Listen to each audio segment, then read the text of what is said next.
Greetings, everyone. Welcome to Artcasters number 418. And it's just the two of us, Corey and I today, with no guest. And Josh is out once again.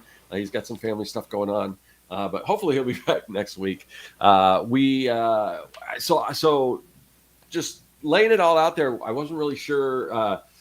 At first we were kind of thinking, well, Josh isn't here. We don't have a guest. And I'm busy. Corey's busy. We're like, should we do this show? And then I'm thinking, well, maybe Corey and I can just go on StreamYard and we keep it private and just talk. And then I'm thinking, whenever we do that, there could be some gems that come out and like, oh, we should have made that live for everyone. So if you're here, that's kind of what we're gonna do. We're just gonna shoot the breeze. We're gonna talk shop, whatever. Who knows where it could be incredibly boring. It could be very interesting. But the other thing I want to do is take questions from the chat. So since we don't have a guest and stuff, that'll be a little better opportunity for you guys in the chat to ask questions and us to pay attention to those questions and hopefully answer anything that you guys have. So that's kind of what's going on today. Real low key, but we're Corey. You're going to kind of get behind the scenes of what Corey and I would usually just talk about for the most part. I mean, some stuff we don't make public, but for the most part, that's what we're doing. That sound good, Corey? I'm in. That's what I signed up for. So and we're probably going to be working, while we do this. So I don't know if there'll be any awkward silences or whatever. Who knows? Who knows what'll happen? But we just figured we put that out there. But I guess we should keep things sort of structured as we usually do, and just mention who we are, what we have to promote, if anything. So I'll start that off since I'm hosting this week. You can find at least my videos and stuff here on my YouTube channel. I just put up a new video, trying something new where if you've been watching some of the wax packs that I do, I put out a new video where I take actual wax packs, vintage wax packs, and I kind of compare them with some that I've made and see if you can tell kind of the difference between what's real and what's fake. And I'm going to be doing more of that content in addition to I've got my big production videos. I've got a cool one that I'm working on right now. So you can find that stuff on my YouTube channel, where what I'm doing lately is I'm taking vintage ephemera and just products and cool stuff we remember from the 70s, 80s, and 90s and recreating it, but putting a unique twist on it. So that's what I do here on YouTube, as well as all the old content that I have on making comics and things like that. You can find all that stuff still available on my channel. I also have a website called circworks.com where you can find my comics. I got a comic book called Young and the Dead, which I'll probably be working on finishing up. I'm getting closer and closer. I should have the whole thing, I say colored, even though it's grayscale, but should have that done. Hopefully, maybe this week, and then lettering covers, and then I got to start planning how to put all this stuff together. But it's getting closer. So you can find my existing 5 issues available at circworks.com, as well as digital products and all kinds of stuff centered around making comics and things like that. So that's that. What about you, Corey? yeah, you can find my stuff at coreykerr.com. And I'm going through a period of just massively overwhelmed at work. So I've cut back on art, and I'm just writing a book right now. So I'm finding writing to be more relaxing than animating and illustrating. Not to knock writing, but it's fun. So if you want to follow along with that, you can go to coreykerr.com/email or jump onto Substack. They'll both go to the same spot, and you can kind of see that. Also on YouTube, if you go to my channel and then click on podcast, that's where those are. So you can watch, read, or listen to I think 6 or 7 chapters so far, all for free. So and if you want to support, you can jump in and subscribe on Substack as well. I got a couple people doing that, which is kind of cool. So yeah, that's pretty much it now. I took my store down and a few other things. So You took your whole store down, or just the shirts? Or maybe that's all you had. I mean, yeah, I had the shirts and the phones and the hoodies and the all the stuff, the mugs and everything. Yeah, I just took that down. It was just, Substack was up for renewal, and I did make enough to cover the additional costs, but not enough to make it worth it. So I just Just figured I'd take it down and regroup. I did check with Substack beforehand, and they're not Substack. I mean Squarespace. Yeah. I checked with Squarespace beforehand, and I said, yeah, like when I decide to go back, like, are all of those products and everything, and like, are they ready to go? And they're like, yeah, you can just turn them back on. So, Yeah, that's cool. Yeah, um, I do like Squarespace, but I've kind of got the same issue where, there's different tiers. One of the tiers, the tier I'm on, I can put my digital products and physical products and all that stuff on there. But if I want to integrate, I assume it's still the same way, like what you were doing, where you're integrating print on demand and stuff. It's a whole other tier, and to me, I don't know if that's worth it yet. I've got an idea for like a t-shirt company. mhm. But and for one, I don't know. It's also if you want to make a separate site, it's a whole other plan. So some of the stuff. Yeah, I mean, I understand their business and everything, but Yeah, I think I don't know. I mean, if it was just coreykerr.com/store, coreykerr.com/email, doing the little like slash this or slash that, and you have like specific parts of your site that are landing pages. Like, I don't know. You guys tell us in the chat, but I don't think most people cared. Like to, you know, I don't know. I guess I don't know if there's a huge benefit to having a specific like URL dedicated to it, unless you're trying to distance yourself from the name of the site or the products that you're selling or something. That would make sense, but yeah. yeah.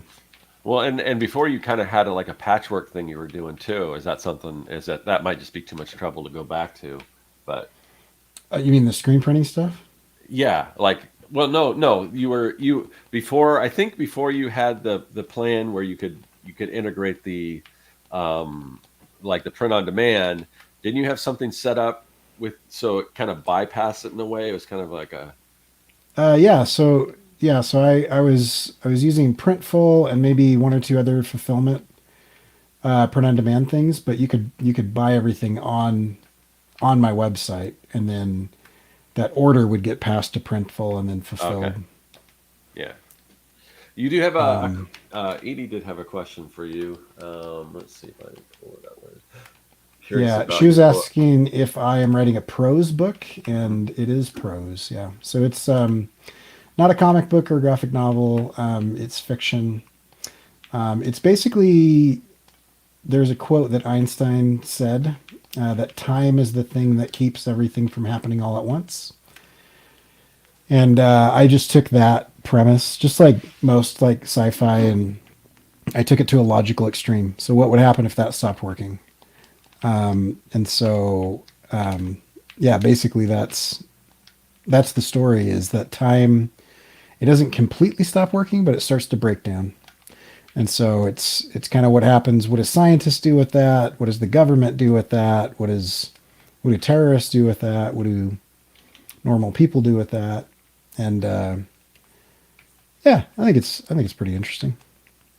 So I have something I want to talk about as far as your writing, and you've kind Oh of yeah. talked about your writing process and how it's and if you've ever seen Corey's videos where he's just kind of going through his writing process, where he just kind of it's almost like you're kind of assume some of that's written before, but you're kind of just testing things out, and some of it's on the fly and everything like that. And you've kind Yeah. of expressed how writing for you is kind of fair.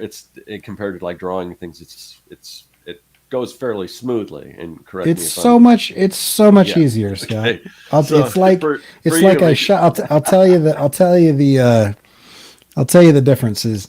I shot a live action short after animating several short films, and the great thing about it is I just said out loud, "Hey, why don't you go do this?" And then the actor would go do that, and I would shoot it, and then the scene was over. That was it.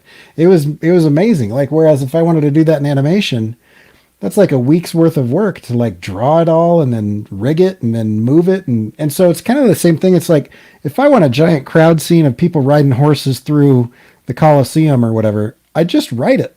I don't have to draw any of it. I don't have to lay any of it right, out, no. you know?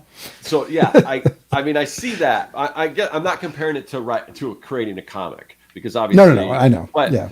I'm comparing writing to just drawing, just straight drawing or whatever. For me, that seems to go very smoothly. I can do that while I'm talking to you or whatever. But like, so this past weekend, and Monday, I was working on a script for a comic book for a client, Yeah. and I spent a good portion of Saturday and pretty much all day Monday writing this script, and I'm happy with it, but it does not come easy to me. It takes a long time, where I watch you on the videos and you're just like, and what you're putting out there is great and everything. And I'm just like, and it's just kind of like stream of consciousness stuff that he's just throwing out there. And it just makes me so jealous. And it's just like, oh man, I wish I could just do that, but I wish, yeah, I don't know. I mean, the thing with the thing with drawing and animating versus writing is drawing and animating, I can have a podcast on or listen to a book or, anything that isn't visual. If I have like Netflix or something, I end up just staring at it. Even like audio dramas or like I'll listen to old things, but like writing, it is just me alone in a room with my thoughts. Like I can't have music. I can't have anything else. And so I guess you'd say it's a little bit more of an intense engagement, than drawing, which I can kind of not necessarily multitask, but I can do other things while I'm doing some parts of drawing. But I don't know. When I was talking to you about that, I think I was making the mistake of only thinking of putting words on the page. And there's there's so much more to it that is really time consuming. So like I just finished one. So before I finish that one, I'm reading 4 different books at the same time. And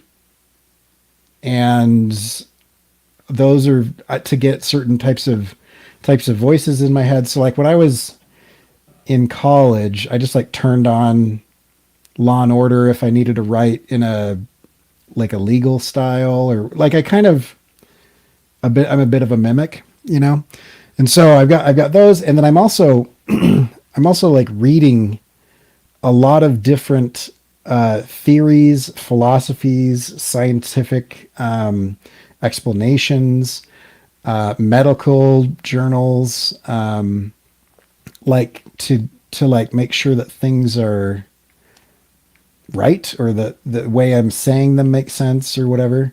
And so there is quite a bit of research and stuff that's happening before I put words to the page. But by the time I get to the point where I'm ready to sit down and write, that part seems to flow, but I think there's a lot of prep. Yeah. It's almost like the writing is a bit of a release from the pressure that's been building up over time. So like I don't actually, and that's something where like right now I'm working anywhere from like 12 to 15 hours a day just to make it through the semester, just because of a number of things that are going on. Yeah. And I have an incredible TA who's making things a lot easier than it would be otherwise. But I'm only actually sitting down to write like once or twice a week. But like I'm doing all the research and the reading and the brainstorming and the coming up with the ideas and trying to plot things out and all that, kind of just whenever I can grab time. But yeah, I don't know. So, and then I was telling you and Paul off air, I was like, oh yeah, it's not a problem. Immediately after that, I hit a brick wall like you wouldn't believe. Oh, no. Like just a giant block. I was halfway through a chapter, and I never get halfway through a chapter. I usually the whole chapter just kind of like falls out onto the page, and then I'll come back like the next day and kind of like clean it up and edit it a little bit, and then I record it and I'm done. So now I'm like halfway through this chapter, and I don't know. I was like, I don't know. It's the hubris of me claiming that it was easy. The gods of writing said, "Oh yeah, let's see how you deal with this." yeah. So I'm going to kind of go to the chat and then address a couple of things. So there's a comment from Sam Thomas, who says, here, I'll pull it up here. I know a lot of people have started and failed have started and failed t-shirt companies. The common problem I see with them is that they make shirts for themselves, not shirts for the audience, and that is definitely true. But I could say just equivocably, is that how you pronounce that? Unequivocally. Unequivocably, t-shirts are just a hard sell regardless. Because I've designed a number of t-shirts, and Sam, I definitely know what you're saying. Because some people just throw their logo on a shirt and expect people to want to buy it, and that doesn't always work unless you've got a really dedicated audience. So when I set out to do kind of my brand, it was more like creative sayings and things like that was definitely for artists and things like that, and people like me, but it wasn't specific to my particular brand. It wasn't my logo. I mean, I did one with my logo just for whatever, but most of it was like, I had one, haters hate, creators great, things like that. A number of things like, but it was still difficult to market. So I mean, anytime I see anyone successful doing t-shirts, it's like it baffles me, because I mean, and it's inspiring, because it's just all around. It seems like a really hard business to get into, and most of those businesses do fail. So, but yeah, but that is definitely good advice. Is don't just make stuff for yourself. Don't just make your own logo on a t-shirt and kind of leave it at that. You've got to have something that people read. They'll want. The idea is whatever you have, on the shirt. The whole idea is that you're expressing an idea, and so it's got to resonate with that person and something that they want other people to know about. So whether it's a funny saying or something that's tied to their identity, or whatever the case is. So yeah. Yeah, and he answered back and said, "Oh, for sure, t-shirts are just tough in general, but they didn't make it any easier for themselves." Yeah, yeah, yeah. So No doubt, no doubt. So yeah, I there didn't know. was there was an influencer actually a few years ago who had a huge audience Hmm. and launched a brand, and it failed miserably. And then everybody used her as an example of how influencer marketing doesn't work. Look at she's got this giant audience and couldn't convert it, and blah blah blah blah blah.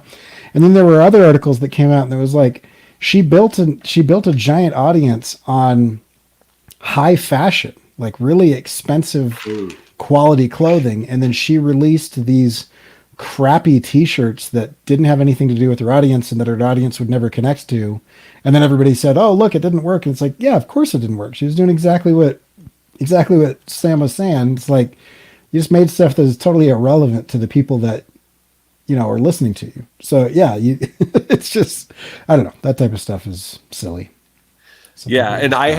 hadn't. I'm glad you brought that up, because I hadn't heard that second part of the story. My story with that ended with the influencer marketing doesn't work, and I hadn't heard the rest of that story. So it's yeah. Yeah, it was a few days later people started, because the initial response is everybody was like, "Oh, see, it didn't work."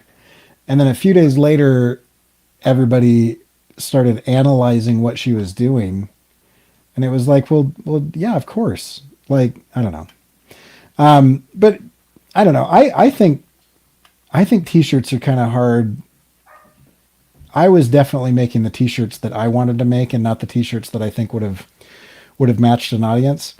And I sold some, but I didn't sell many. And I think most of it is the type of people that were interested in the message that I had were a different type of people that were interested in the aesthetic that I was using to get that message across. Yeah, it could just be reach too, because like I Yeah, mean, for sure. the especially and I have a few of your t-shirts, but the one that speaks to me the most is the First Amendment one. Hmm. And when there's got to be a mark, because you said the reason why you did that, because there's like a billion Second Amendment shirts out there, Yeah. but especially in America. But well, I guess that would only be, I mean, we're the only ones with those Yeah. amendments. So, So those, but those dang anyway. Canadians, man, they didn't back me up. Yeah, yeah, yeah, yeah. But Wear, but wear my U.S. Constitution First Amendment shirt. it stands to reason that there at least be not as big as the Second Amendment, but there would still be a group of people that want that, and I do think there are. But I mean, Right. but it's you beyond just your artist. network, you've got to find those people. And that's because there's so many things that I make or I have made that maybe didn't perform as well as they could have. Going back to like my, a lot of the mad science, like products and lab product, all that kind of stuff that I did. I know those things could have sold better if I marketed them to the right people instead of Yeah. just marketing them to my immediate kind of audience.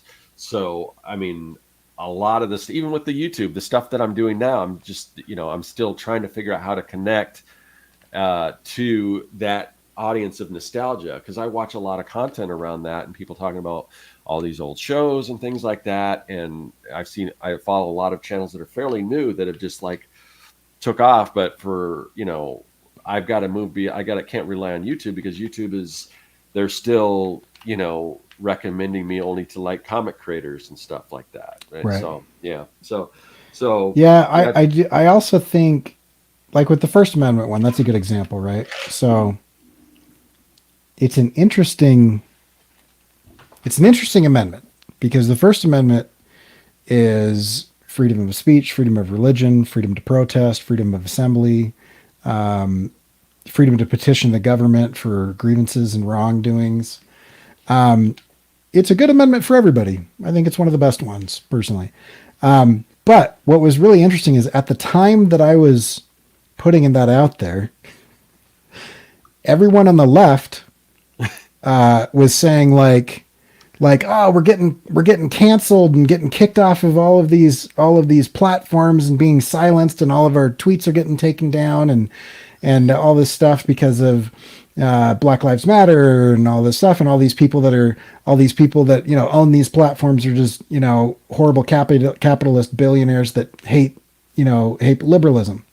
And then all the people on the right were like, oh, we're getting deplatformed, and all these Northern California hippies that own these platforms, they hate people on the right because of this and that and the other thing.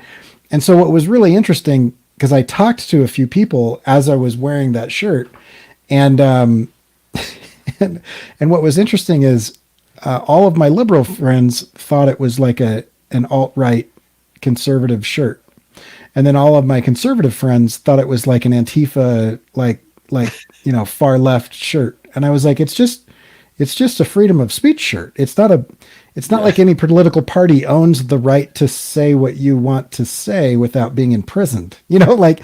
And so I think everybody that saw it thought it was for the team that they weren't on. So I'm like, okay, that's great. And then any like intellectuals that tended to be more nuanced, I don't really fit into any political party because I feel, one way about one issue and another way about another issue, because I take things issue by issue. And a lot of the people that I know that are a little bit more nuanced in their politics tend to be the type of people that don't wear graphic tees as adults. You know what I mean? Like you and I, Yeah. we're kind of rare in our 40s and 50s running around in graphic tees. And I just don't think 20-year-olds are that nuanced. So. Yeah, it's funny because I had a friend reach out to me from high school the other day, and they found this video online, which is a bunch of clips from different people from our high school, and the clip of me, pants to me, and I've got a really nice outfit on. I used to dress really nice, and I don't know what it is, but somewhere I just switched over and basically now I'm just a t-shirt and jeans guy, or shorts here in Arizona, but yeah. Well, I finally got to the point. So I've been working at this particular university for 10 years, and I had to wear a shirt and tie every day. And what was it? 2 months ago, they said, as long as you dress slightly above your students, you can kind of wear whatever you want. So you're just like, hey kids, just come to school with torn up jeans and t-shirt with stains all over it and everything.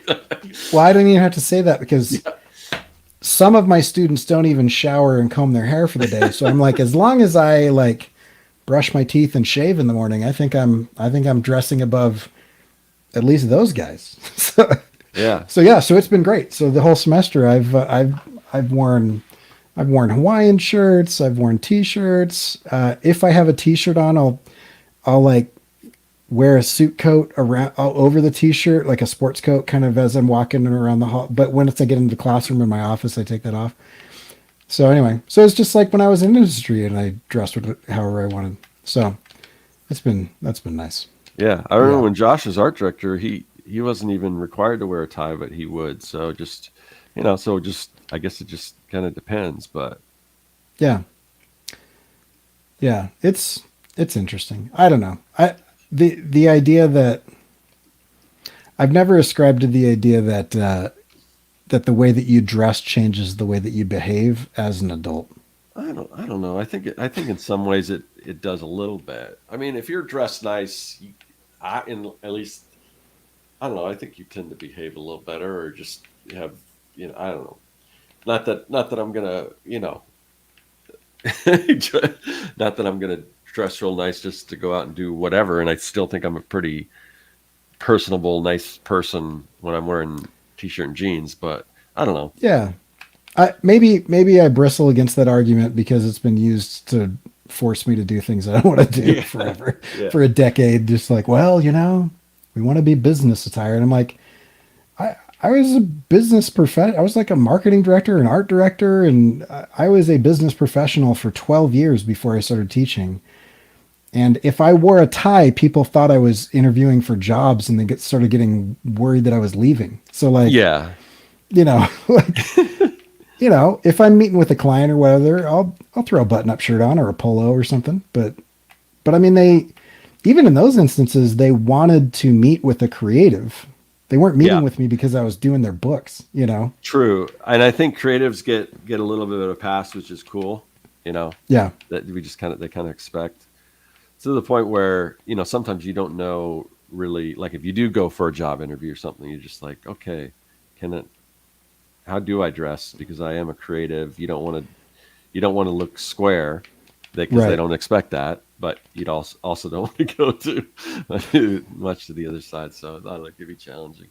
Yeah, job interviews are kind of hard to get. My first job interview after I started college, I was looking for an internship, and I did what my school was telling me. They're like, dress up. And so I had a gray suit and a white shirt and a tie, and I walked into an advertising agency, and the receptionist started laughing at me, Yeah, like, I've done that too. and then she went and got other people from their Oh no. offices to come out and laugh at me. And I was like, this is not the reception that I was told to expect. So anyway, That's funny. yeah. Sam says ties are for church and funerals. Yeah, so I was gonna Otherwise, say they're just weddings a and noose. funerals. Yeah, that's usually when I wear ties, or weddings and funerals. Let's see. Well, and So I might be a little bit paranoid, but like, not that I was much of a fighter or whatever, but like as a bit of a punk and a biker, like I park my car in a specific way so that if I have to get out of that situation quickly, I'm gone. Right. yeah, I also don't like wearing a necktie because if I were to get in a fight, it's a huge disadvantage to have a giant handle wrapped around my neck. yeah, You know, like, yeah. That's same thing with earrings. I've seen people that have uh-huh. worked like manual jobs where they've got like long earrings, or just whatever things that could get like caught and things, or Yeah. that's kind of scary. Like, oh, that Yep. like looks like that could be a problem. Yeah. Yeah. There's certain things where it's like, that's not worth it. So let's go. I'm going to kind of go through. I don't know if we missed it. If there are any questions, Edie did. This is specifically for me. I don't know if anyone else knows that cares about this, but she says, "Great news! Space Hunter is back on YouTube again on the Voyage channel." So I'll have to check that out.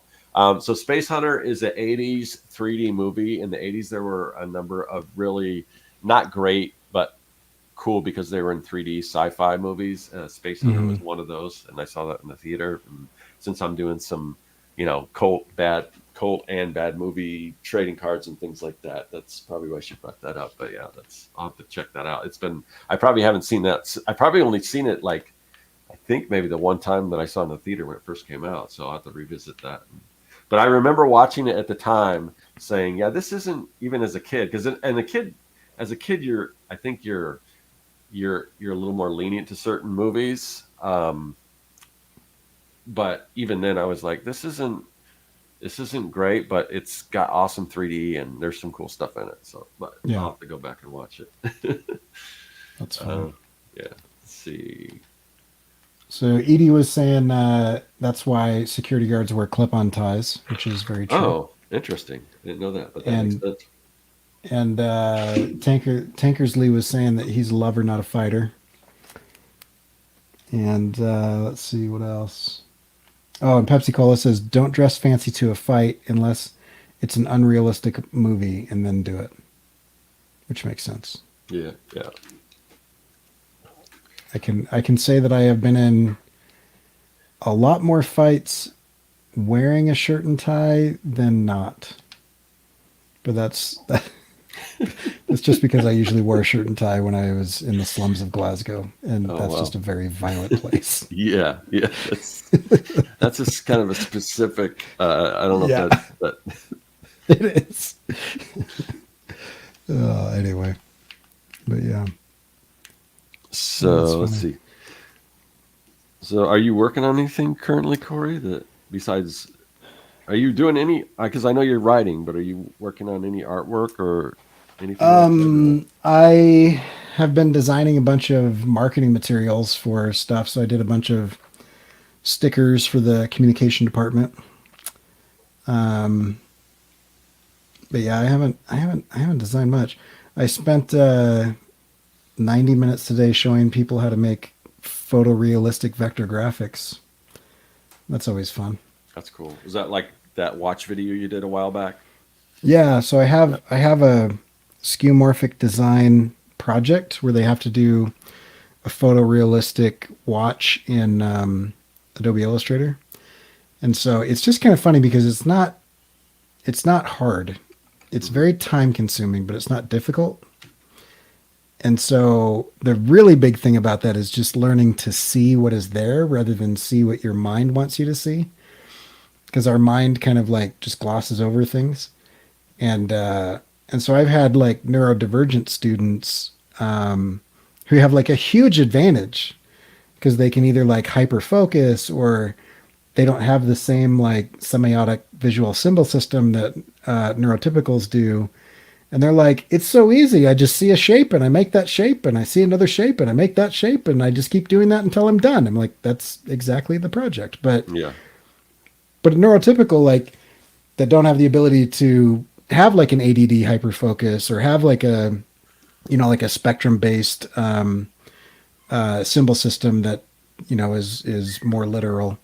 Um, you know, those students, they have to like break, 20 years of visual symbolism down before they can see what it actually looks like, what that highlight is actually doing, what the transition from the highlight to the midtone is actually doing.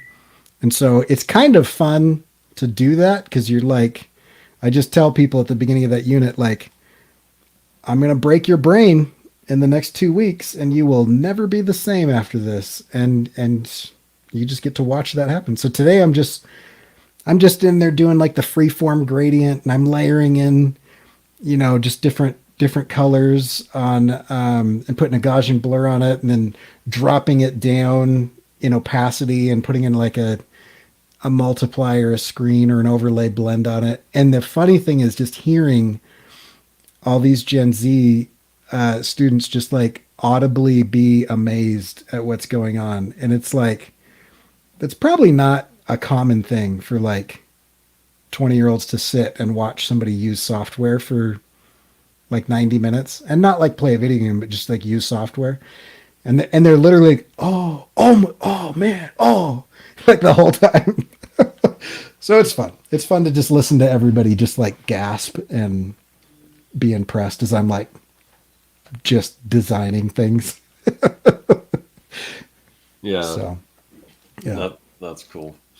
So yeah, I'm. Let's see. So I mentioned or maybe I didn't mention. I mentioned it to you, Corey. So I'm in yeah, the beginning of working on this big client comic project. And I'll be doing, I did the writing for it, and I'll be doing some of the scripting, but hiring some other people to do some of the stories and things like that. But it's like anytime I get these, I mean, obviously these big comic projects are very welcome, but it's like when I get them, it's like, oh, and then I feel like my YouTube stuff and the stuff I'm working on, it takes a back seat and everything. So it's like, Right. and all I'm thinking the whole time as I'm doing it, it's like, man, wish I could get further along in those videos. But so I'm just, trying to, you know, kind of create balance and kind of kind of a better schedule for all this stuff. But and that's one of the reasons why I was trying, because with these videos that I'm doing, that's why I did like the wax pack comparison videos, because they're a Hmm. little easier to put out, so I can put those out in between some of my more complex videos and stuff like that. So, um, Yeah. so I just I ordered a bunch of new like vintage wax packs, and I'm wondering I'm wondering because it's so weird. Like you watch, I assume, are you like me, Corey? Well, I mean, you watch comic book content, so Hmm. I always find it I always find it odd or strange that things like comics and toys and stuff like that that should be fun and all that stuff. Cards it seems like the same thing. There's Anger. so much anger around that stuff, and there's people that are just like, so I don't. I'm I'm just waiting for the video where I open one of these vintage packs and somebody's like yelling at me, "How could you open this? These are meant to Right. be stored inside the wax and not opened up and everything." So it's like I bought it because I know people are like that in the toy business. I mean, there's because I watch a lot of toy content, and Yeah. there is just so much like these opposite ends of people just arguing about all this stuff. I'm like, is this really why you got into this hobby? I mean, I don't know. I know people are passionate about it, and that's kind of what leads to it. But I'm just always surprised that something that should be fun is just like there's just stuff like that, and there's just people that are like, no, you like. Same with comics. There's like, oh, I grade my comics, and comics aren't meant to be read, and then there's comics are meant to be read, and all these different things. It's like, can't you just like people enjoy comics the way they want to, or like anything. I don't know, but so I haven't got any of that stuff yet. But I I don't know, for whatever reason I'm kind of comparing.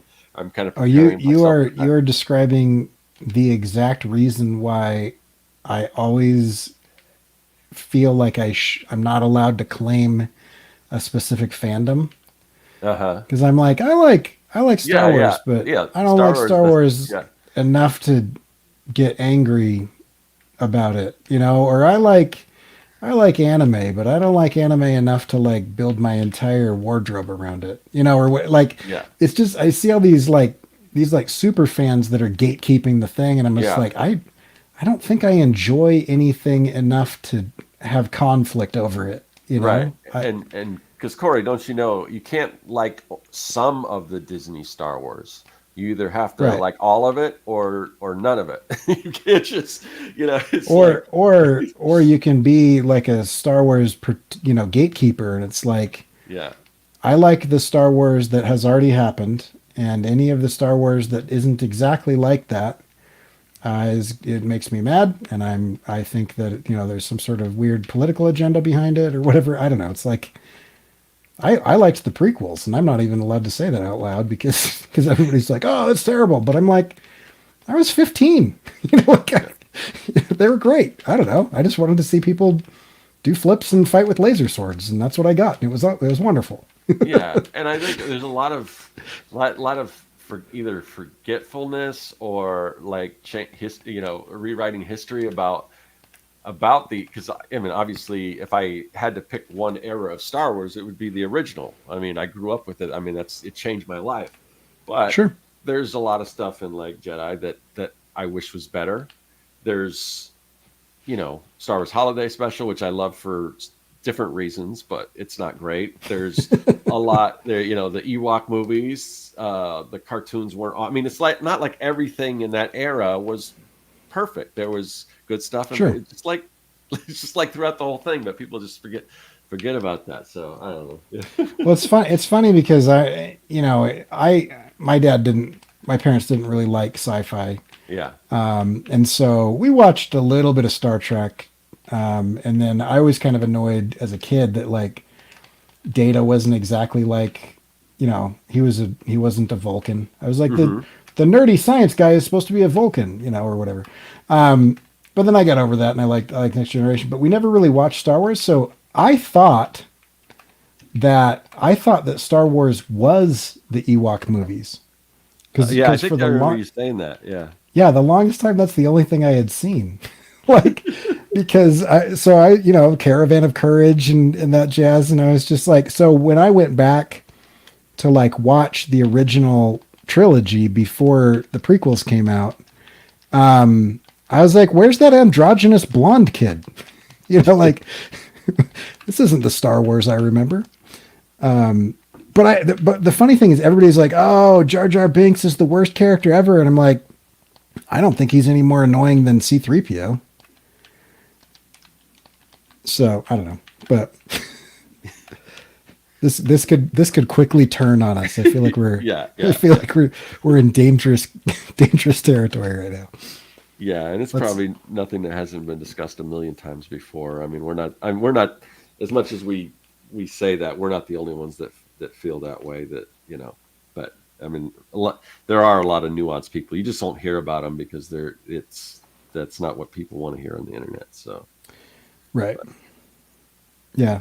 but it's funny that Um. you had mentioned Star Trek, and that's one of the things that I did, and I didn't watch a lot of like Next Generation or whatever, but the one thing I was really impressed with is that they they created some original new characters, and they didn't just like they could have easily just made another Vulcan, or just and they almost like purposely didn't. It seemed like oh, I kind of like that because Captain Picard was definitely not Captain Kirk, and all the characters did kind of there were certain personalities that kind of swapped around and things, but I thought they did a really good job of creating something new and not just relying on what came before.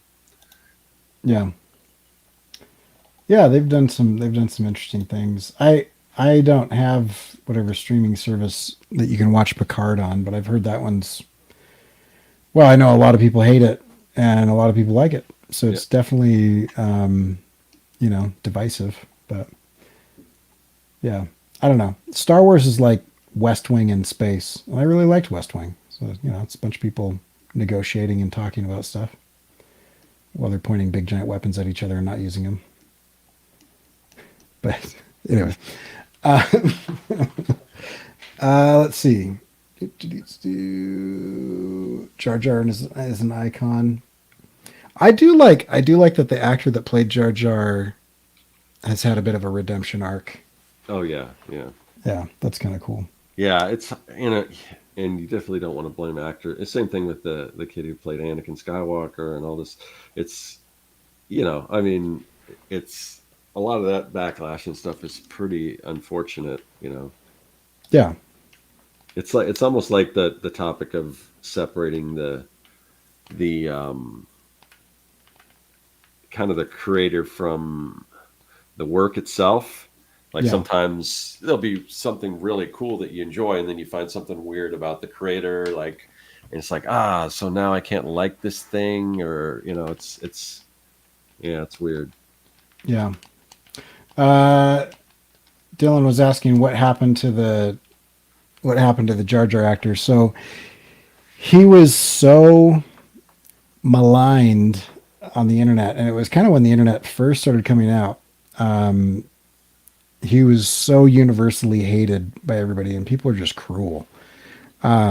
He was doing exactly what he was told, right? He was a comedian that was doing a voice that George wanted him to do, and whatever. Anyway, it ruined his life. He was suicidal for a long time, and it was terrible. But then recently, they had him play, and I can't remember the character, but he came on to be the host of a show. It was like a Star Wars based kids show where he was like a Jedi that was hosting. It was like a Right. game show, right? And so that was cool. So he played this character, and the character's backstory was basically like a trainer of he was a trainer of the younglings and whatever, and he kind of protected them and whatnot. And then he showed up in, I don't know, there's like a billion shows that came out, but was that Kenobi? I don't remember, but I remember the scene, but I don't remember, yeah, where he showed Yeah, up. so there was a flashback to Order 66, and that guy, the guy who's playing this, who played Jar Jar, and this other Jedi who I can't remember his name. He is seen like ushering younglings into safety, and so anyway, and everybody was really cool about it, and Hayden Christensen came back, and everybody was really excited about that, and Yeah. whatever. Anyway, so It's it kind of was good. like that. What's the phrase that it's something like if you stick long enough, stick around long enough, the Live long hero enough to becomes a become the villain. villain. It's Yeah, it's almost the opposite in some ways. If things that are kind of vilified, if they stick around long enough, they might see themselves as the hero after enough time passes. right. Yeah, Because that's the whole idea of like comebacks and things like that. Because I know like John Travolta had several like comebacks, but like he would be the butt of so many jokes, and then but people do love a comeback as much as they love yeah, seeing tearing people down. So it's like, you know, I think enough time passes and people are like, oh man, and maybe people grow up and like, man, we were pretty harsh on that person. Let's give yeah, them some love. I don't know how that works, but it's kind of funny. yeah. I'm not sure that I don't know if it's the same people that are still around. You know what I Right. mean? Like I don't, or I'd like to think so. Maybe people had a change of heart. Like, boy, I was sure was a big jerk to that guy back in the day. Yeah. Well, Um, I think people do. People do grow up and because there's a lot of stupid stuff I did as a kid that I don't look back too proudly on, But yeah, I think that's literally every human being ever. yeah, Do you ever do you ever just are you ever just really grateful that YouTube didn't exist when you were a teenager? when you say that, I probably should be, but there's some more often than not. I'm like, man, if YouTube was around when I was a kid, because I used to love to make videos and stuff. I'm kind of in my head. I'm kind of convinced that if YouTube was around, I'd be this huge star or something. Because I mean, I love doing that stuff, and if I would have been able to get it that kind of on the ground level, and who knows, I could have been Mr. Beast, maybe. I don't. Yeah, maybe. I don't You know, might be but more mature than I was but because you're I just don't think Corey without a fully formed frontal lobe should not have access to the internet. yeah, true, true. But and in all reality, you're probably right. It's probably good that it didn't. But in the other hand, I always think that, oh man, it's these kids, man. It's like they've just got this amazing. I don't know. It's like to be able to film what you want, just upload it for people to see, and all this kind of stuff. I mean, I would have killed for that when I was younger. So So you said you made a lot of videos when you were a kid? yeah, we used to do kind of our own SNL type parody stuff, and we would just do, kind of make movies, and I try to do my own special effects, and I try to do stop motion, but with video cameras that doesn't really work very well because the way the videotape works, that kind of rewinds a little bit, so Yeah. it's almost impossible to time it out. And it's Right. weird because it's so easy now. I mean, now on your phone you can just take a picture, change, and take another picture, and then string all those pictures together. And Right. it was not like an easy thing to do back then. As much as I try to do that, and I had this toy called Robotics, and it was like it was had these little motors, and it was kind of like a building set, and what one of the things it had on it was like this T-Rex kind of metal T-Rex head that you can make open up, and you could build arms for it and build T-Rexes and all kinds of weird things. And it was tethered it wasn't wireless, it was tethered to a wire with a little keyboard with like, I think it was like basically off and on, like five off and ons, 4 or 5 off and on switch, and you press one and it goes up, press one the other and it goes back, and stuff like Yeah. that. So I would try to I take the T-Rex skeleton and I tried to put like clay and stuff over it, which kind of weighed it down, so it didn't work very well. But then I tried to make these monster movies, and I was controlling it like it was animatronics and stuff. And we had this playroom, um, and I made it into like a casino. So I had all my little, the Tommy toy video game things, and I'd make carnival games, and I tried to make it like a Chuck E. Cheese. So I would put like characters on turntables and have them spin around, or like an oscillating fan, and I tried to make like Chuck E. Cheese type band characters and stuff. I do Mhm. all kinds of crazy stuff like that. That's why I mean I love doing the whole mad scientist layer and all that kind of stuff that I do on YouTube. It just brings me back to that kind of stuff, and like just having the resources that I have now to do this. I'm always kind of curious what it'd be like if I had that when I was younger. Yeah. Yeah, I tried. Somebody was saying that stop motion with the Tankersley was saying stop motion with the camcorder was awful. Yeah. Um, I tried to do stop motion. I still feel bad about this, but I had access to, I don't know if it was a 16 millimeter camera, I think, or something. Like my grandpa's, like camera that he that he used to like film his family and stuff.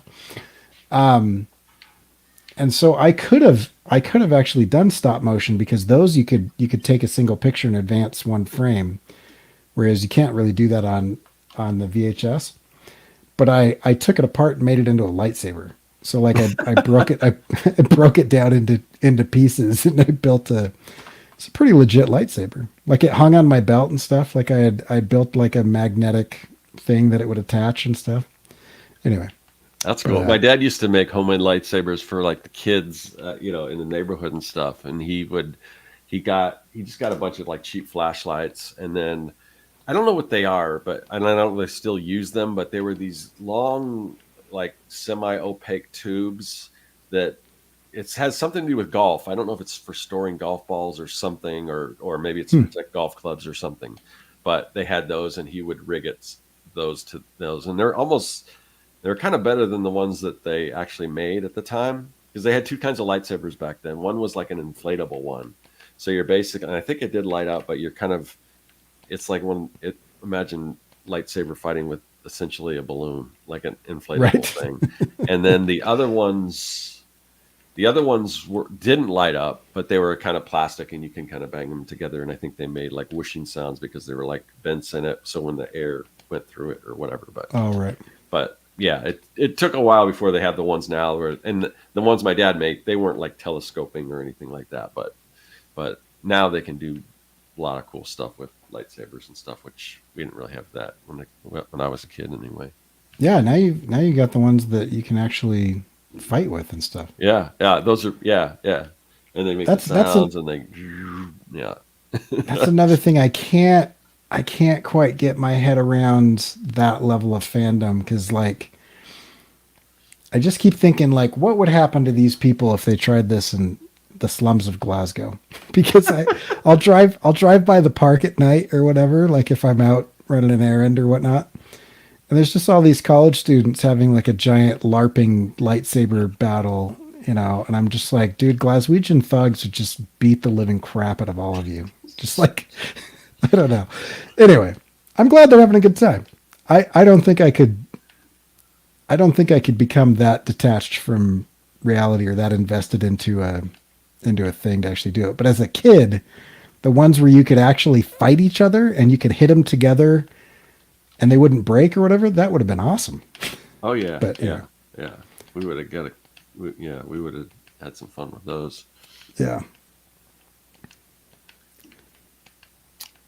So I don't know, So I Chad. Do you had, guys have questions or? yeah, if you guys got any questions, literally anything, Now is the time to ask. What were you going to now's the say, Corey? time. I was going to say, I was going to go back to, I'm kind of curious on your like video editing journey, because I had a neighbor who had an NLE, a non-linear video editor, and it was one of the worst things I've ever used. That sounds horrible. I've never used one, but just well, yeah. I mean, I don't know how far back you want me to go, but like most of the stuff we made as a kid, it wasn't edited. It was just like I would just film stuff and let it go. And like I remember in the beginning, because camcorders weren't cheap. So my dad had one, but he wouldn't necessarily let us use it. So he'd have to be there to film it. Eventually, when they went down in price, or he got a new one or something, we might have got an old one, and then we could use them ourselves. But in the Yeah. beginning, my dad would have to film everything, and my dad doesn't care. He's just like, and knowing that we weren't editing everything, so we would just have to shoot things in the order we created it and everything. But my dad would, like, when he starts filming the video, he says, "Okay, now," and he start filming before he said that. So the beginning of every single scene is like, "Okay, now." It's- Oh, that's funny. but yeah, I think eventually, as time went on, I think eventually we had a couple VCRs where we if we wanted to edit stuff, we could, but it was, I think, mostly what we did, it was just stringing our different videos together to put them all on one tape. And I think I still have some of those, but there's ones that I don't have. I wish I had all that stuff. There was some fun stuff on there that we created, but I we would should also do a lot go. of. Go ahead, Corey. I was saying I should go find some of my old stuff because I think my parents still have some of that on VHS. Because I would do like Top Secret. Remember that Hmm. horrible? I would do those types of videos where it was all like physical comedy or like Yeah. that type of. And so I would watch Monty Python, or I would watch Top Secret, or I would watch Hot Shots Part Two or whatever, and then me and my friends would go out and we would make those types of movies. And I was in a pretty small town, so I remember one time, like I think about this nowadays, and I'm like, "Ow, are we not dead?" But like Yeah, there's a one lot of time, stuff that I did that, yeah. Like fall I do a lot of pranks where I rolled off of roofs and all kinds of stuff. right, mine was just like we were like, let's do like a spy movie. And so we all got, because it was the 90s. And so it was kind of just before people thought maybe toy guns shouldn't look like real guns. Like maybe we should paint the ends of them orange or whatever. Right. And so we had like CO2 BB guns and stuff. So you had like accurate recoil. Anyway, so we were out there like just running around in the streets, like shooting each other with very realistic looking weapons. And I remember the fire chief drove by one time, and I was like, "Oh crap, we're busted." And and he was like, "Hey, are you guys shooting a movie?" I was like, "Yeah." He's like, "Do you need a car with flashing lights?" I was like, Oh, that's awesome. Absolutely, we do." He's like, "I That is can't, so I can't awesome. turn the siren on. So if you can figure out how to edit that in later, that's fine. But I can make my lights flash." And so we're like, "Yeah, drive, turn your lights on, and then drive this way." And so we're like giving him direction, and That he's is so like, cool. "Yeah, it was pretty good. It Yeah, was the pretty cops in legit." my area weren't that cool. Yeah, it helps that there's like 23,000 people that lived in that town. Yeah. So yeah. No, that's awesome, man. Um, no, but I had a neighbor who he had two VCRs hooked up to a jog shuttle and a synchronizing cable. And so if you had a specific type of VCR, you could, because the biggest problem of doing tape to tape editing with VCRs was like if you press play on a VCR, it rewinds a little bit Yeah, and that then was it a stop motion plays. problem. Yeah. Right, yeah. And so we had this tape to tape situation where I had done tape to tape on, I don't think it was reel to reel, but like later I was doing tape to tape editing on those mini cassettes. They were like Yeah, I think I know what you're talking about. They look like technically HD. that, weren't they in like a little case, like that you put the whole case in the thing, but it's like a CD inside of that. Is that what you're Yep. talking about? Yeah. Not a CD, but Oh, they were, it was still magnetic tape, but it was yeah, I considered know what you, digital. yeah, yeah. Yeah.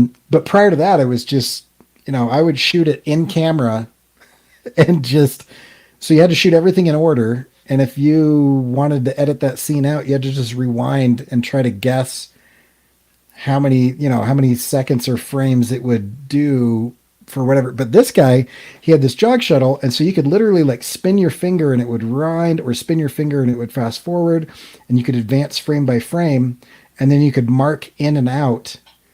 And then Oh, when you pressed go, it would control both of the VCRs so that it would the one would rewind and start playing, and then the other one would start recording, and it understood like the gap between pushing the record button and yeah, the actual recording. that's And so cool. you could get down to the frame editing, like tape to tape, but you still had to go in order. Like you had Yeah, to start editing at the beginning and then just edit each shot forward, because you couldn't just be like, I'm going to drop this scene in the middle or whatever. no, that's Anyway, cool.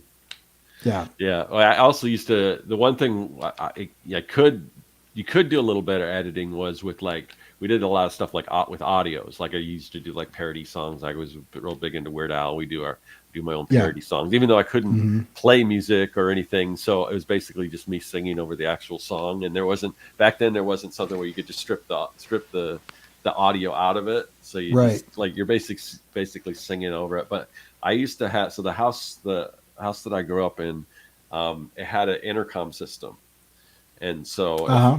so, basically each room there's a little thing that you could press down, and you could talk to somebody in another room, and would kind of like ping them or whatever. So you press the little button down. And so what I would do is I take a couple pennies and I press the button down and stick the pennies in so it would stay down. And I would do whole like radio shows throughout the house. I don't know who it was listening. My brother might be the only one listening in the other room. It's probably usually when my parents were out at work or something like that. So I'd be playing records, and I made, you know, I like to draw, so I made my own bumper stickers and everything. I had my own radio program, and I just play stuff and yeah, all that kind of stuff. I just weird stuff. I did radio shows, but I did it on cassette tapes. And so I had like a cassette tape player, and I would just go interview people. I think I was like Yeah, yeah, 6, so I'd like just walk up to them and be like, "Do you want to be on my radio show?" And they're like, yeah. "Sure." So then I'd start recording, and then I would just ask them a bunch of questions. Yeah, we did like talk shows where we'd have our friends come Hmm. over and we'd set up a desk and we'd do talk shows and things like that. Or you do the thing where you take some kind of this was audio, of course, because like I said, the editing was easier to do with audio because most people had like the boom boxes with a dual cassette where you could do this kind of stuff. But Yeah, you take an interview from something else, and then you create your own questions, and then you just cut in right. different people answering, or you ask a question and you take a snippet from a song, and whatever the person saying the song is the answer to the question. You do that kind of stuff. We yeah. So That was you've got fun. a suggestion for Oh yeah, UHF as Waxpack UHF. it's on my list. Yeah, Definitely, UHF is on my list. There's a lot of stuff that's on my list. That's something that, yeah, UHF will be a hard one because the thing was when I make these packs, I usually only do like 9 cards, and there's so many different like funny he skits and plays. characters and stuff Oh like yeah, he that. plays so many different characters. That which ones do I pick to feature? So stuff like that is a little more difficult. How But about do you have any of the Ernest I P. don't. I Worrell never. I think movies? that was a little after my time. I remember. I didn't. I think by the time he was making movies, like he was all over. He did some local spots for like either the actual news network or some other stuff. He used to do a lot of commercial stuff Yeah. for various like local stuff. So I was aware of him. He'd always be talking to Vern and stuff like that. This unseen person. So I was definitely aware of Ernest, and I thought he was funny and everything. But I think by the time, I don't think I've ever seen an Ernest movie, to be honest. So, Okay, you you know, have to watch you at least have to watch Ernest Goes to Camp. yeah, I know. I think that was the first one, right? Yeah. Yeah.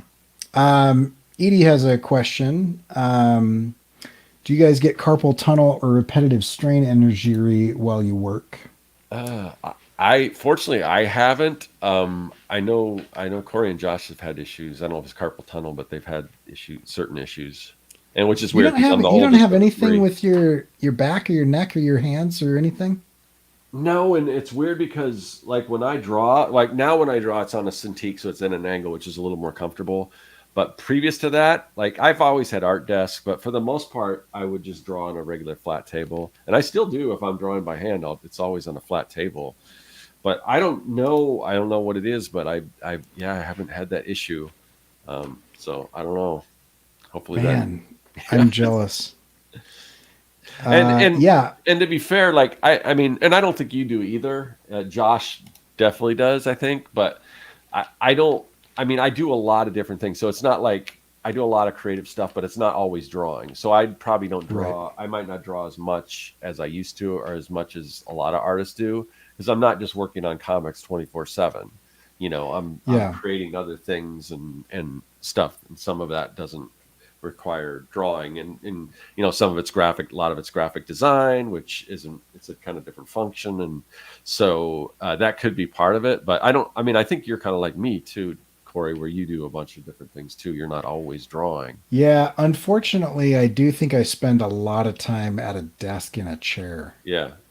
And that's what really kills me is bad posture or those types of things. So I did have I was probably like always teetering on injury for a long time. And then as soon as COVID hit, my work got so I was remote, and so I went from standing in a classroom teaching and walking around and walking from one meeting to the next meeting and running up and down the stairs and running from building to building, and I went from that to like, and then in the evenings I would come home and I'd draw or animate or whatever.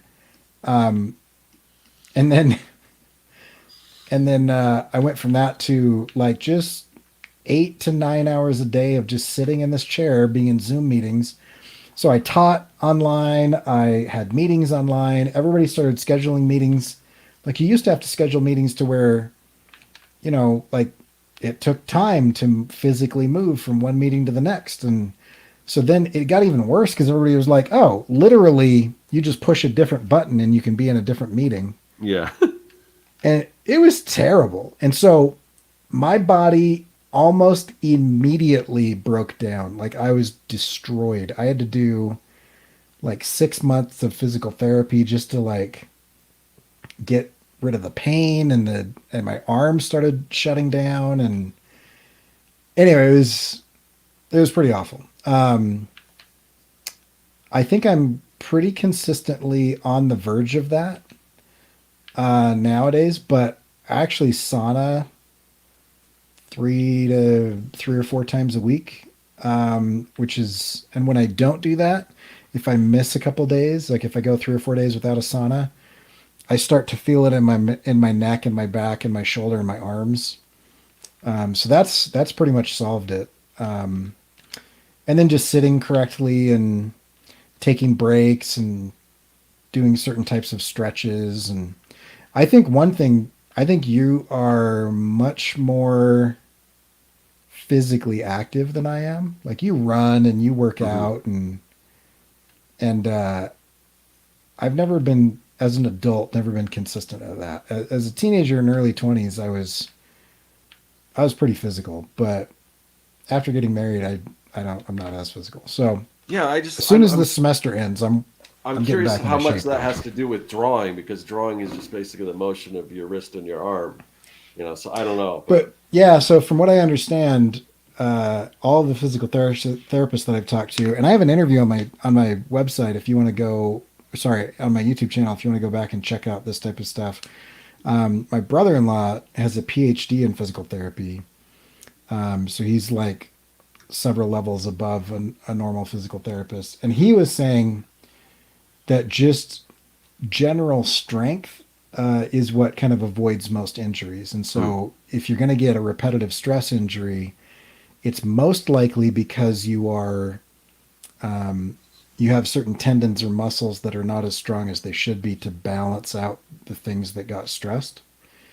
And so that's why I'm doing certain types of things. And so most of that is, if you're doing certain types of movements, but then you don't have everything in our body has an opposite an opposing tension so that you can Hmm. move in two directions.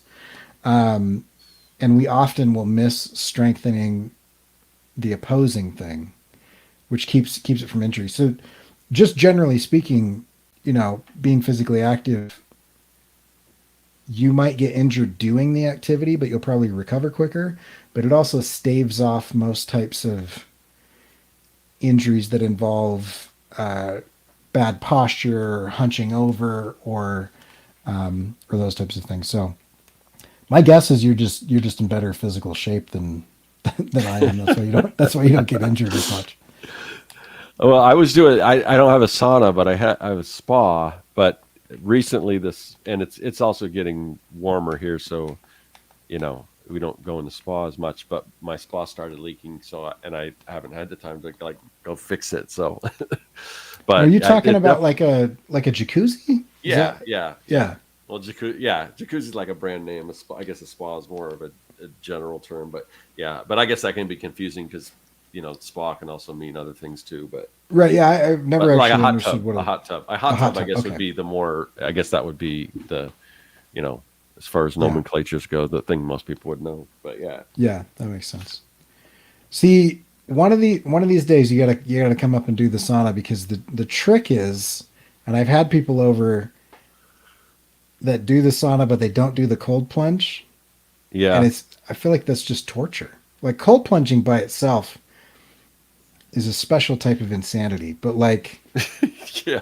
it's just I nuts, tend to agree. especially when it's like 10 degrees outside or whatever. But like if you get up to like 180, 190 degrees, like the cold plunge is such a relief and it's such a relaxing thing.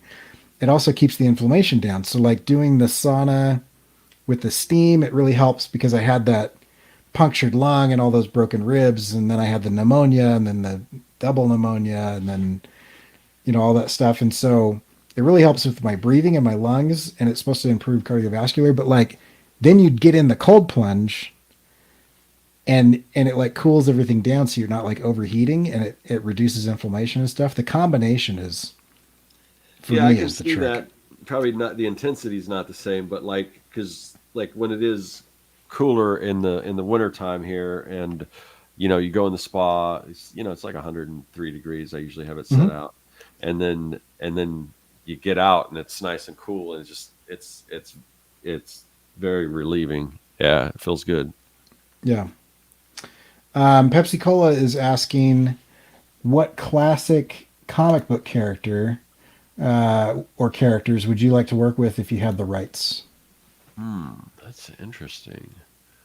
What classic? My I don't even know if you could consider classics. I mean, you know me, I like to write stories about like kids and stuff. So there was a kids superhero team called Power Pack that might have been fun to do. Hmm. Um, but as far as classic characters, I mean, I like I know who recently did like Zorro. Who somebody just Sean Gordon Murphy. yeah. So something like that, like a Zorro or like um obviously there's Conan and stuff like that. I don't know, some kind of pulpy type character, maybe. I'm trying to maybe like Tarzan. Um, Hmm. I don't know. I'm trying to think. I can't think of. I mean, there's I like obviously you can't see it here, but if you've seen any of my videos, I've got all of my characters back, the character Marvel DC characters back there, and they're all great and everything, but they've just been so many people have tackled them and stuff. It's just like I don't know what I would add to that, Yeah. to Batman or Spider-Man or anything like that. Right. Um, so what? I don't know. I would have said pre Ryan Reynolds. I would have said Deadpool. Okay, I was yeah. a I was a huge Deadpool fan in high school. Like I read the original like kind of Deadpool mini series with Mr. Tolliver and all that stuff. I was always trying to get my friends to get into Deadpool. And actually, when that movie was announced, a bunch of my high school buddies that I hadn't talked to in years called me up and they're like, dude, it's happening. Anyway, But I feel like he's been covered. You know, he's been done really well in comics. He's been done poorly in comics. He's been done really poorly in, really terribly in the movies, and then pretty well in the movies. So I don't. I agree. I don't know if I would have much to add to him. I'm trying to think of other. I can say for me, I mean, there's this is something I don't know necessarily if I'd want care to work on it. It might be fun. I've done pinups and stuff because I like the characters. But the superhero team that kind of got me into comics was Alpha Flight, and that's one that it's kind of it's like now that we live in this world with the Marvel universe where Guardians of the Galaxy is a huge thing. I'm like I would just love to see. I'd love whether it's animated or like or live action. I'd love to see Alpha Flight, but we're almost at the point now where I don't really know what's going to happen with maybe they turn things around, but it's kind of like I'm just not sure if we're at the end of that whole big the whole Marvel universe and the MCU if it's going to continue because I know that they had all kinds of plans and when movies stopped performing as well, they kind of Right. stripped back and they pulled their schedule back. So at one point it was like they're going to do everything, but they haven't got to the one thing that I want to see. So I don't know. I'm kind of still holding out hope that we get something based on Alpha Flight because I mean I've loved that that initial John Byrne and then the Mike Mignola run before Mike Mignola was Mike Mignola. Yeah. So I think as far as some of that goes, have you been watching? Have you watched any X-Men '97? I have, and I started watching it, and it's kind of one of those things where I kind of want to be able to sit down to watch it. Mm-hmm. I sat down and watched I think the first couple with my girlfriend, and then I don't know if she's as interested in me as me, so I kind of waited because I thought she wanted to continue watching it, and Yeah. then I just started and I think I watched one or two while I was working, and I didn't I and one of those, and I kind of went back and watched it again while I was sitting down. So the last time I think I'm on like episode 3 or 4, but so I sat down to watch one of them. The I think it was episode 3 or 4, and this never happens because I never take the time to just sit down and watch TV by myself. It's usually either something I'm watching with my girlfriend Sure. to spend time Yeah. with her. So, or if it's something that's playing while I'm working. So I had made myself lunch and I sat down. I could like, okay, these aren't huge long things. It's I can take a little break, eat my lunch, and watch this. And of course, I sit down to watch it, and the internet went out. So I just haven't had much luck, but I definitely want to get back to it because But I mean, I love it so far, and I only hear amazing things about it. That's why I said when I said Alpha Flight, I said even animated because if they could, because I know they did appear in one of the original X-Men in the '90s. Alpha Flight made an appearance, so it would be cool to see and do something even if it was animated. Yeah. But then again, I'd want them to stick to because there's been a couple different iterations afterwards, and I want to kind of them stick to kind of the original team and that original idea, But I don't know. Yeah. I've got a couple I think that I'd be interested in doing. I think Psylocke was always a really cool character. Betsy Braddock. Um, she was pretty rad. She had a split second cameo in in X-Men '97, and I got pretty excited. They keep cutting to all these characters because I don't know. I liked Wolverine when I was a teenager because he's got that kind of like angsty lone wolf kind of narrative going on, Um, but I don't know. I don't really care about Jean Grey. She's fine. I don't really care about Cyclops. He's fine or whatever. I like Nightcrawler a lot. I think Nightcrawler could be cool. I think if you did kind of like a swashbuckling pirate Nightcrawler Well, that was situation yeah, that with, was the miniseries. That was Mhm. my introduction to Nightcrawler was the miniseries, You did and he something like was that yeah. and mix it with some maybe mix it with some Psylocke or something. I think that could be kind of cool. Um, yeah, but the one that has never taken off that I think, and I'm not even in this world, so this isn't even a remote possibility. But Neon Genesis Evangelion, about 10 or 15 years ago, it was after Peter Jackson started doing Lord of the Rings, when Wetaworks was just like crazy good at everything. Wetaworks released some concept art of a live action Neon Genesis Evangelion movie, and it has never happened. And it's just like that would be, and we sort of got some of it a little bit with like what are the what's that movie Once More Into the Breach that did the big giant piloted robots fighting the, Oh, Pacific Rim. yeah, we kind of, Pacific Rim was, I think, the closest that we've gotten to like an Evangelion movie, but like that show is just rad. And they've had several iterations of it. It's got maybe one of the most nonsensical, weird endings to anything ever. But like the premise of it is so good. The characters in it are so good. Like it's that one. I think if we could do a Peter Jackson level treatment, not the Hobbit version, but like the Lord of the Rings of Evangelion, live action, I think that would be legit. I would love to be involved in any way that way. There's been some cool stuff. I'd love to do Samurai Champloo. I'd love to work in Samurai Champloo. I think that's a great world. Just really cool world building, character design, and the editing style where they've got like the record scratch that's matched with the scrubbing of the playhead in between scenes and stuff. Yeah, I haven't seen that. I might have to check that Oh, out. you haven't watched Samurai Champloo? No. Dude, you have to. You specifically need to watch Okay. that because you know how it's I the haven't same watched. creator. I haven't watched uh, Neon Genesis Evangelion either, Eh, and that does definitely sounds like it's up my alley too.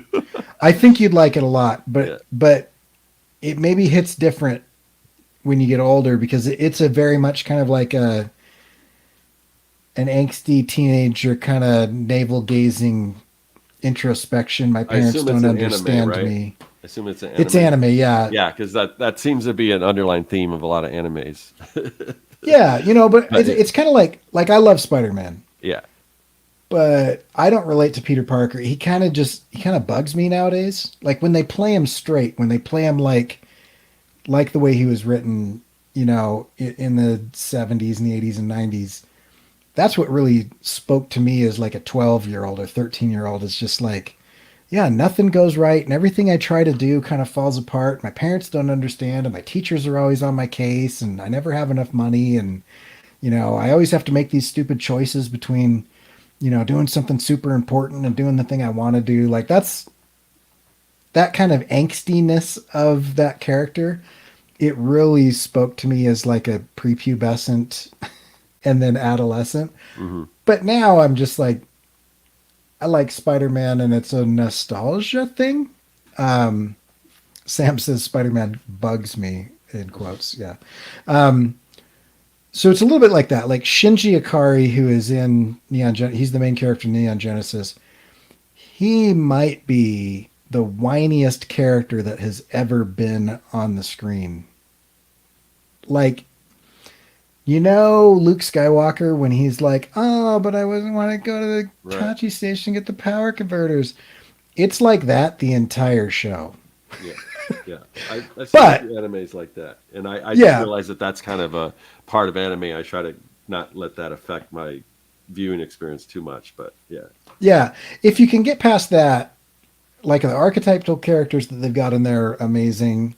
They've basically taken like a bunch of generalized religious symbols and like kind of mixed them in with just craziness. Like there's a lot of really incredible stuff in Neon Genesis. But the reason that you need to watch Samurai Champloo Uh-huh. is because, oh man, I'm going to lose all my street cred. What's the Cowboy Bebop? Uh-huh. So Cowboy Bebop is like a jazz based, like anime. Like the Right. entire thing Right. is about jazz, right? The way that he fights is a very water-like freestyle, like Right. fighting, and then Samurai Champloo is made by the same creator, but it is hip hop based, and so it Oh, is okay. taking like hip hop culture and music, and mixing it with kind of like the Ronin samurai That's kind cool. of trope, and it is so Sounds good. like Wu-Tang. Yeah, but it is so good. I mean, it's just like you got to kind of take like it's got a lot of the things that you're just like, okay, whatever. Like in Yeah. Dragon Ball Z, where it's like they're always hungry, and it's just like the kind of starving teenage boy trope is kind of in there. Anyway, it's great. All right. Um, Is it streaming anywhere or that I can find it? uh, Crunchyroll, Oh, it okay. might Yeah. I don't be. know if my kids probably do. Maybe they can share their thing with me. Yeah, I have it. I'll maybe I'll mail you some DVDs. I would be, dude. I would be so interested in your take on that I would do a rewatch, and then I would love to like get on with you for like 30 minutes and just talk about each episode, or maybe every 3 episodes or something. Like you're such a hip hop head, Yeah. and the animation it's right before CG ruined cartoons. It Okay. is like peak 2D animation. It's so Okay. good. All right. Dylan's asking if any of you have read Punk Rock Jesus, and I if haven't. so, what are your thoughts? Oh, I well. have read it many times. I own several copies of it. Have you not read it? No. Oh, that one's good too. Um, yeah. So let's see. What copy do I have close to me? I'll tell you, my 5-year-old broke into my studio the other day, and I have these shelves that have all of my books. Uh-huh. Dylan is making fun of us because I said, I'll mail you DVDs. Man, that is such an old thing to say, and I'm Yeah. here for it. That's great. Um, yeah. But And honestly, I don't think my I would watch. I wanted to watch it while I was working, but my new computer doesn't have a DVD player. oh but no. but no, but I can. I mean, I can figure out. I can figure out something. I'll figure out. Even I have to hook up a DVD player. I'm sure I can. I can just bring a DVD player and hook it up to my computer, so it's not a big In defense of physical media, I feel like that fits in with my general anti-authoritarian vibe, anti-monopoly tech criticism. Anyway, I think everybody should own and watch DVDs because entire shows and movies are ceasing to exist in any form because streaming monopolies. Anyway, yeah, it's good. It's really good. I like that show. My thoughts on Punk Rock Jesus. As a Christian, I really appreciated the nuanced characters in that book because Sean Gordon Murphy, at the time that he wrote it, was kind of, I would say, in a kind of a militant, angry stage of atheism. And so he was raised Christian, became an atheist, and oftentimes in that transition, not everywhere, but oftentimes, people are rebelling against their childhood. They get very angry, and he was kind of in that stage. I think he's chilled out quite a bit. But the interesting thing about it is the characters feel very real. And so, like, I knew people like that, and he had people that were total ultra religious nut jobs, and he had people that were total crazy militant atheists. But then he had all these people in between that were very nuanced. And so there was a scientist that was questioning her atheism. There was a former NRA kind of soldier that was questioning his Christianity. And it didn't feel to me to be like the hit job that I think a lot of people said that it was, like this like takedown of organized religion or takedown of Christianity or whatever. Um, the premise of it is very good, because it kind of fits in with my vibe of, you know, like sacred things should be sacred. But what happens is they claim to take this TV station claims to take the Shroud of Turin and gather Jesus's DNA and then create a clone. And then they built this island full of TV cameras, and they impregnated this virgin with this clone, and then it's supposed to be the second coming, and it's a reality TV show, and it's so absurd, um, in its kind of critique of like modern kind of like, Pixar, it didn't happen, like film everything culture, that I think it's really well done in a number of ways. I actually didn't. One of the characters like fall from grace or faith crisis, like I don't think really like rang very true. Kind of in a similar way to like when Anakin became Darth Vader. I was like, that was Mhm. the least convincing turn to the dark side I've ever seen. Um, anyway, but yeah, punk rock Jesus. I mean, and then the visuals are incredible. Like his inking style is. I have several. I have at least one original page. Oh, cool. Yeah, I've got one page. I've got another Sean Gordon Murphy, but I've got one page. Yeah. Oh, if you got religious trauma plus a pagan. Yeah, I don't know. I haven't been traumatized by kind of either side of that argument. I was raised religious. I am still Christian, and um, but I don't. I understand atheism and agnostics, and like I get that. So for me it wasn't very triggering. Um, I don't know. It depends on kind of what kind of triggers you, but it is a very nuanced exploration of the media and politics and religion. Um, so yeah, I know.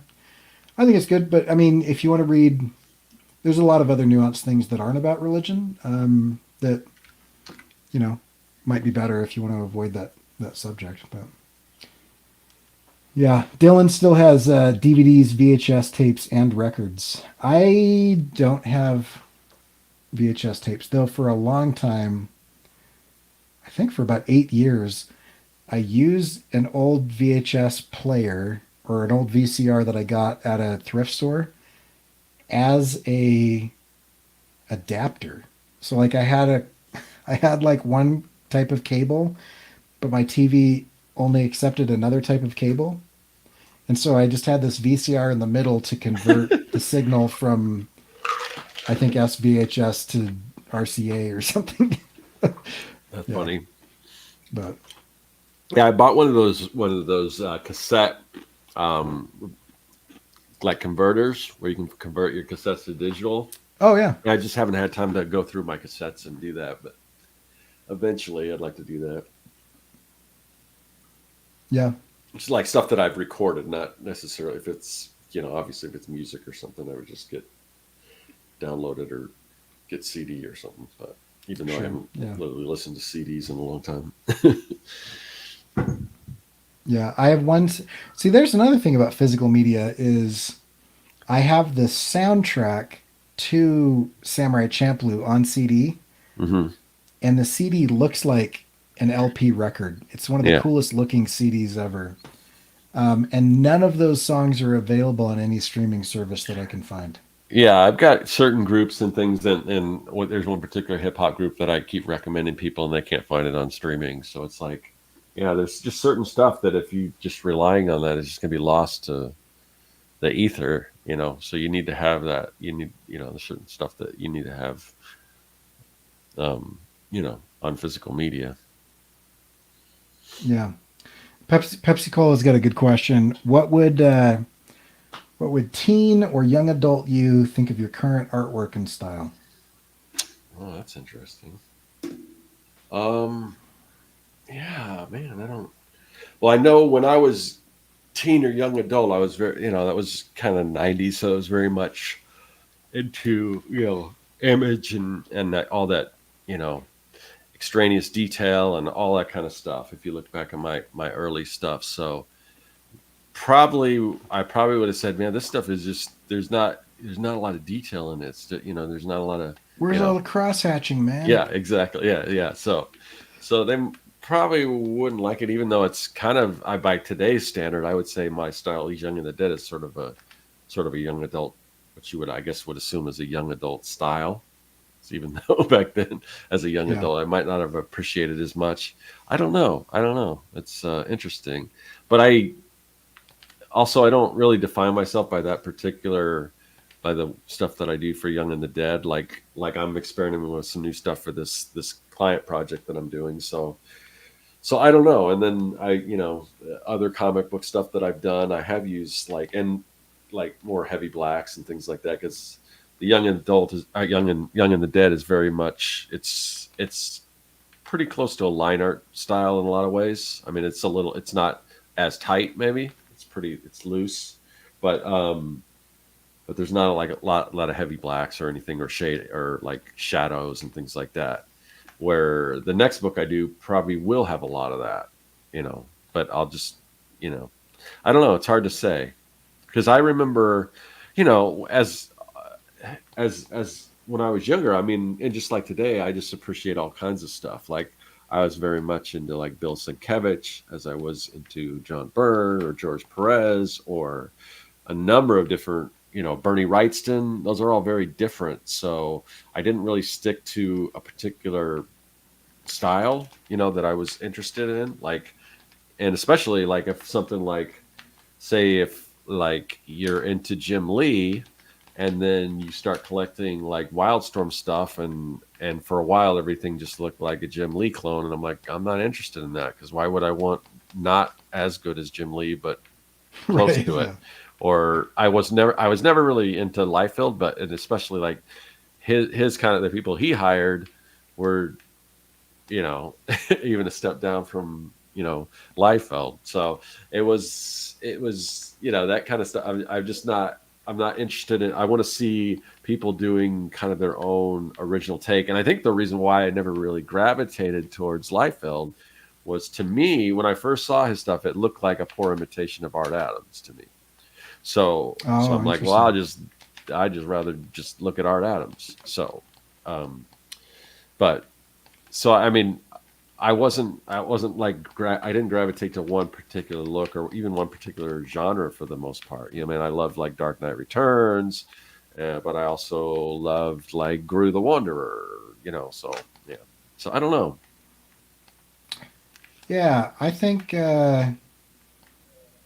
teenage me would just be stoked that I'm doing anything at all. Because I spent way too many years not drawing because I kind of was grappling with toxic perfectionism, and so I just didn't do it for a long time. I drew as a kid, like a young kid, like as a 5 to 8 year old probably, and then I took art classes here or there occasionally, but I never really did much with it. And I don't think I was as aware. I was really poor, and so I couldn't really afford comics or whatever. But whenever I could get my hands on a little bit of money, I also lived in a town that was 36 miles away from the nearest comic book shop, which was also a head shop. So it was like they just sold like marijuana and drug paraphernalia. And I think as a way to claim that they weren't doing that, they sold comics in the back. So how did you first find out? How did you first stumble in there to find out that they had comics, or did you just hear about it and go in there? That's a good question. Because I mean, my dad was a big surfer. Hmm. And so sometimes we would be near that town, and I'd be like, "Hey, I'll go with you. You can just drop me off somewhere." And then whatever, because I didn't like being cold. And like in the Central Coast, it was pretty chilly. Like it's not like a warm tropical environment. So like you're wearing like a 3.2 or a 5.3 millimeter like wetsuit just to not get hypothermia. Um, and so I never really enjoyed that much. But sometimes he'd drop me off, or I'd hitch a ride with an older friend or something. But I can't remember how I came across it originally. That's a good question.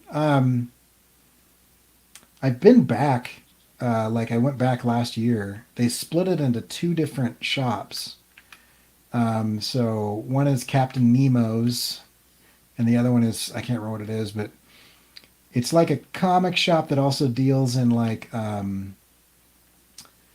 what would you say, like kind of like retro video games and Yeah. that type of stuff. I don't know. Um, We just call them record stores, even though they don't always just focus on record stores. sure, yeah, Yeah. yeah. Yeah.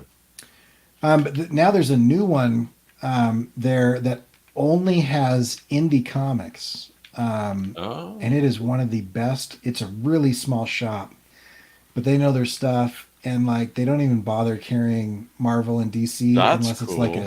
unless it's like a black label. Like if they're like if Marvel or DC does something weird, they're like, yeah, Yeah. we're down for that. But otherwise, it's all indie and anime and manga, and it's a legit shop. But yeah, so I don't know how I originally came into that, but every once in a while, and I was into action figures, and I watched, uh, I watched Batman, the animated series. I watched the X-Men. I grew up on like the original like Spider-Man cartoons.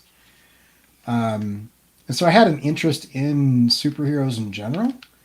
And so when I had the chance, I sought them out, Yeah. and it was really hard to get to because it was like it was like before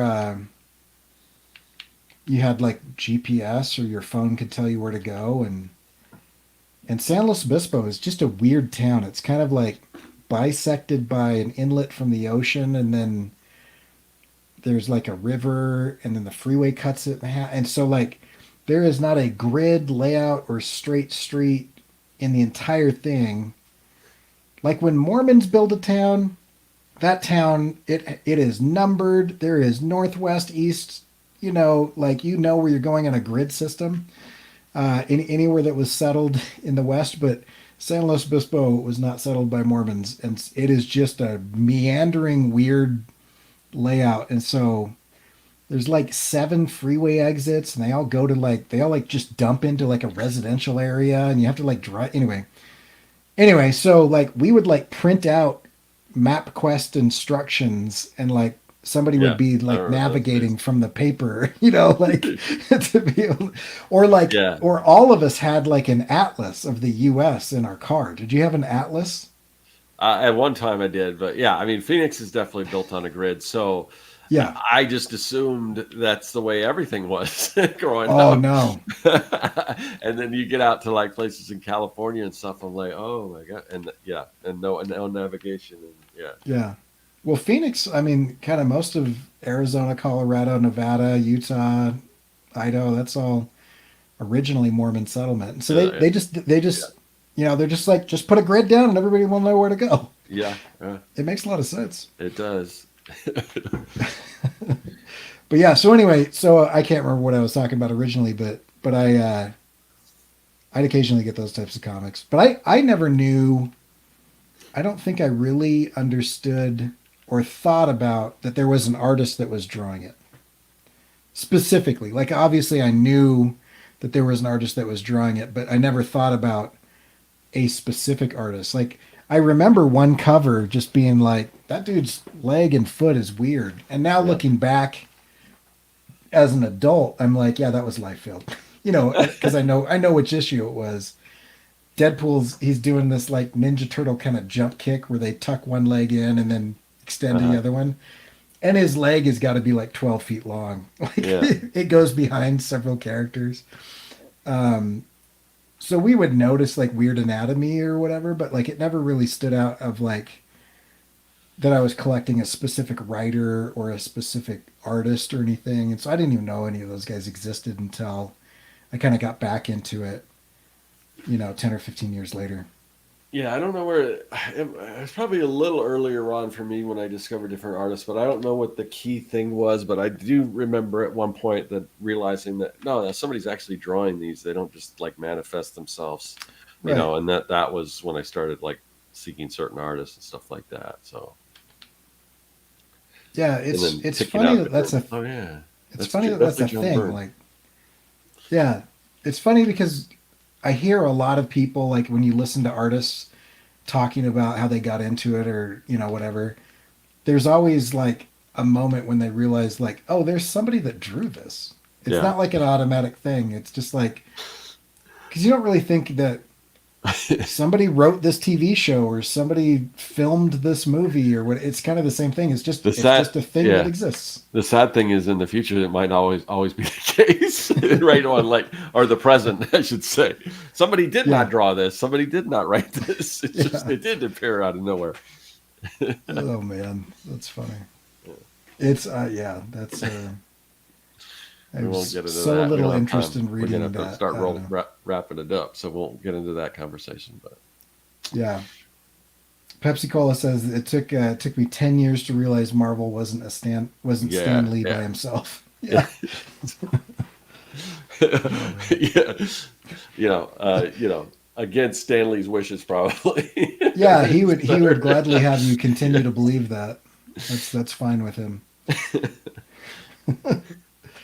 Oh, that's Well, funny. I don't know, Corey. Do you want to start wrapping things up and do our little outro thing? And Sure. because I Yeah. know I got some stuff I got to take care of, but uh, yeah. I'll let you go ahead first because I usually close out the show. So Yeah, so anybody who's interested in kind of a near future quirky, somewhat horror, somewhat satire, dystopian book that's being written live, and I'm releasing it. I'm releasing it on the internet, just for everybody to read as it goes. You can jump onto my newsletter, and in the first chapter, you'll find out why it's very important to punch babies and old people in the face. And in the most recent chapters, you're gonna learn more about what might happen if people actually got amnesia rather than like the rom-com version of that where you still know how to do everything except you just don't remember your name or whatever. Like, but what happens if the entire world was really reset to our one memory of just being born, um, and everything in between. To a couple of kids playing William Tell with BB guns in the backyard. If you want to read that story, then go to coreykerr.com/email, and you can check out me reading those as audiobook chapters on my YouTube channel if you click on the podcast tab on my YouTube channel. So either coreykerr.com/email will take you there, and feel free to subscribe. I send out probably no more than one email a week. Usually it's an email every other week, and if you want to jump in and pay for it, there's an option to kind of subscribe and throw some money my way as well. So yeah, awesome. And I would definitely recommend if you haven't seen what Corey's doing with this story, it's I love it. Every time he puts out a new one, it's to me it's fascinating. I love the lore and everything, and I'm anxious to see kind of where it goes and what it becomes. So. thanks, man. Um, yeah, as far as my stuff, I am doing in addition to this Artcasters on my channel right now. You can find some other stuff on there. I've got a series Making Comics 101. If you want to learn how to make comics, it's the most comprehensive course for free you'll find anywhere on making comics. That's in the archives, and the new stuff that I'm doing where I take old school 70s, 80s, and 90s stuff you would order from the back of comic books or get from your local convenience store or any of that kind of stuff. I kind of look at that, I put my own spin on it, and kind of recreate it, and I take you through that whole process. One of those things is wax packs, and I'm making a series now where I open a vintage wax pack and one of my own, and then you guys get to decide which one's the real one and which one's the fake one, just to kind of show you how much time I put into trying to make these things authentic as possible. So that's some of the stuff that I'm doing on my YouTube channel. Also, I've got a website where you can find those wax packs that I've created. You can join my mailing list. and get free, cool digital products for making comics. Plus, there's other products that you can purchase to make comics. And you find my comic book, Young and the Dead: Kids versus Zombie Adventure Story, in the vein of Goonies and Night of the Living Dead. So definitely check all that stuff out. And then this show, The Artcasters, we do this show every single week. It's usually myself, Corey, and Josh, who hopefully will be with us again next week. And then typically we have a guest, but it's different. Every week it rotates between our 3 channels. We have, like I said, different guests, different topics. So if you want to know who the guest is going to be, what the topic's going to be, and you don't miss an episode because you might not get alerted from YouTube, then join our mailing list. There's a link in the description of this video. Just click on that. We don't spam you or anything. All we do is, before we're going live, about 30 minutes at least, we'll send out an email with the link so you will get alerted to that. You can check us out and join us live like all the wonderful people in the chat. So we had a great time answering your questions and just and seeing the conversations and everything. So let's just let's keep it up. We love you guys showing up, and even if it's just something like this, it's kind of like almost didn't do it because we thought, we our guest didn't go through. Josh couldn't make it, but it's always good to talk to friends, and you guys are our friends too in the chat. So great seeing you guys, and many of you showing up repeatedly week after week. So we love that. Anything else you want to add, Corey? Your most recent video was fun to listen to. It was a good one. I liked debating the quality of Mac and Me. So, yeah. If you guys haven't seen it, do it. And I love these kind of episodes. They're a lot more chill. So yeah, way fun. I'm down. All right, everyone. We will see you next week. Take it easy. See ya.